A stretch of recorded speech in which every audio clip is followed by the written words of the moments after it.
दोपहर के फिर से 12 बज रहे हैं क्योंकि मैं एक साथ 2 वीडियो बना रहा हूँ। तो मैं आपका स्वागत करता हूँ किडवेंट के व्लॉग इन्फॉर्मेटिव्स में, जो कि एक वीडियो नोट। आज हम बात करेंगे बल्क का गेम के बारे में। बल्क का गेम क्या होता है? बल्क एक्चुअली जितनी भी ट्रेडिंग सिस्टम है, चाहे वो स्टॉक ले लो, चाहे क्रिप्टो करेंसी ले लो, चाहे कोई भी कमोडिटी मार्केट ले लो, सब में ना बल्क का गेम होता है। बल्क एक्चुअल में एक पावर होती है। अब मैं एक समझाता हूँ उदाहरण के तौर पर। स्टॉक मार्केट ले लेते हैं, क्रिप्टो करेंसी ले लेते हैं। देखिए, पहली चीज़ तो स्टॉक मार्केट और क्रिप्टो करेंसी में बड़ा अंतर है। स्टॉक मार्केट क्या होता है कि वहाँ पे भी डिमांड एंड सप्लाई का गेम चल रहा होता है, लेकिन स्टॉक मार्केट में रेगुलेटरी बॉडी होती है, सेबी, और फिजिकल कंपनियाँ होती हैं जो सामान बना रही हैं, मैन्युफैक्चर कर रही हैं, मार्केट में बेच रही हैं, लोग उसे ख़रीद रहे हैं। एक उनका प्रॉफिट लॉस रिपोर्ट आता है, मतलब कुछ ट्रस्ट कर सकते हैं आप। कोई फिजिकल चीज़ है जिस पे आप ट्रस्ट कर सकते हैं कि क्या होगा तो मेरी वैल्यू बढ़ेगी, क्या होगा मेरे स्टॉक की वैल्यू घटेगी, तो आप उस पर ट्रस्ट करते हैं। लेकिन क्रिप्टो करेंसी, जिसका कोई साला जाति न धर्म, उसका क्या है? कुछ नहीं है उसके में। जिसके पास ज़्यादा पैसा है तो ज़्यादा डिमांड है, जिसके पास कम। वो मैं समझाता हूँ कैसे। उसी के बारे में बात कर रहा था, बल्क के गेम के बारे में। जैसे मान लेते हैं कि स्टॉक मार्केट भी वैसे ही ऑपरेट करती है, बट मैं फ़िलहाल ये क्रिप्टो करेंसी के लिए बना रहा हूँ।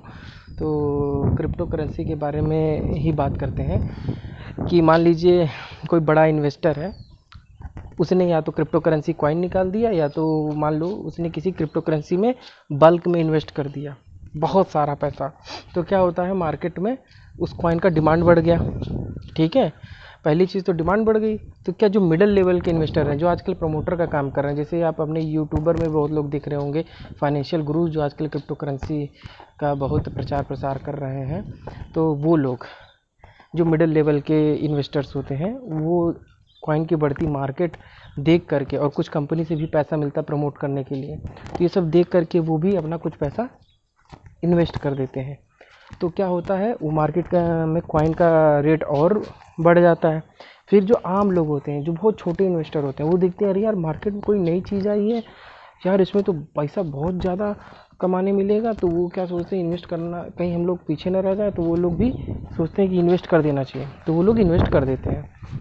तो क्या होता है फिर, चूँकि जो बड़ा इन्वेस्टर रहता है उसको तो फ़ायदा मिल गया, क्योंकि वो लोग अकेले बल्क में पैसा डाल रहे हैं। लेकिन जब भीड़ डालती है ना, तो बल्क का भी बाप होती है। तो भीड़ में जब लोग पैसा डालते हैं ना, तो उस कॉइन का रेट और बढ़ता है, और बल्क जो पहले स्टार्टिंग में बल्क में कंपनी ने पैसा इन्वेस्ट किया था, या एज इंडिविजुअल ने इन्वेस्ट किया था, वो पैसा तुरंत 50 से 60% विड्रॉ कर लेता है, यानी बेच देता है। तो तुरंत कॉइन का रेट जो है वो गिर जाता है। और उसको गिरता देख करके जो मिडिल लेवल के इन्वेस्टर होते हैं, वो भी चूँकि सोचते हैं कि शायद कॉइन का रेट बहुत ज़्यादा गिर जाएगा, इसीलिए वो लोग कम प्रॉफिट में भी बेच के निकल जाते हैं बाहर। तो फाइनली होता क्या है, हमारा मार्केट सीधा डाउन, और लॉस किसका होता है?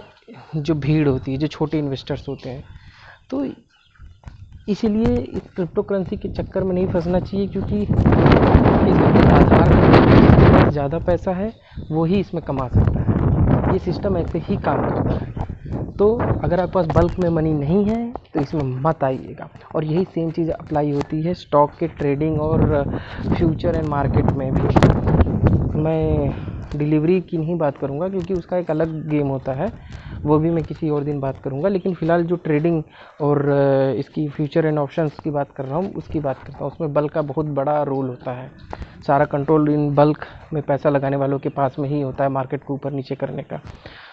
तो भैया ऐसा है कि आपके पास जब थोड़ा पैसा है, क्योंकि आप मिडिल क्लास हो, तो ये सब चक्करों में फंसो मत। ठीक है, आप कैलकुलेटर निकालो, और उसमें जो ऑनलाइन का कैलकुलेटर होता है ना, इन्वेस्टिंग वाला, उसमें 1 लाख रुपए की रकम डालो। 8% एवरेज रेट मानता हूँ। लोग 7 कहते हैं, लेकिन मैं एक बढ़ा के बोलता हूँ, 8% एवरेज रेट मानता हूँ। और उसके हिसाब से 30 साल का निकाल लो कितना आता है। तो इतना आएगा ना, उतने में आप अमीर नहीं बन जाओगे, क्योंकि 30 साल बाद उस पैसे की वैल्यू भी कम हो चुकी होगी। ठीक है, तो जो बड़े लोग होते हैं, जिनके बारे में आप कहानियाँ सुनते हो कि स्टॉक से इतना कमा उतना कमा, उन्होंने बल्क का गेम खेला है, बहुत सारा पैसा लगाया है। ठीक है, तो ये दूसरी बात है। तो अगर आपके पास कम पैसे हैं तो उसी 1 लाख को किसी दूसरे छोटे बिजनेसेस में लगा दो, जिससे अच्छी खासी इनकम होगी। ये सब चक्करों में नहीं फंसो। और रही बात दूसरी कमोडिटी मार्केट की, अगर आप स्टॉक में रजिस्टर्ड कमोडिटी मार्केट की बात नहीं कर रहा हूँ, रियल लाइफ में कमोडिटी की बात कर रहा हूँ, उसमें भी देखिए बल्क का गेम होता है। जिसके पास ज़्यादा सामान होता है उसके पास ज़्यादा पावर होता है मार्केट को मैनिपुलेट करने की और मोनोपोली सेट करने की।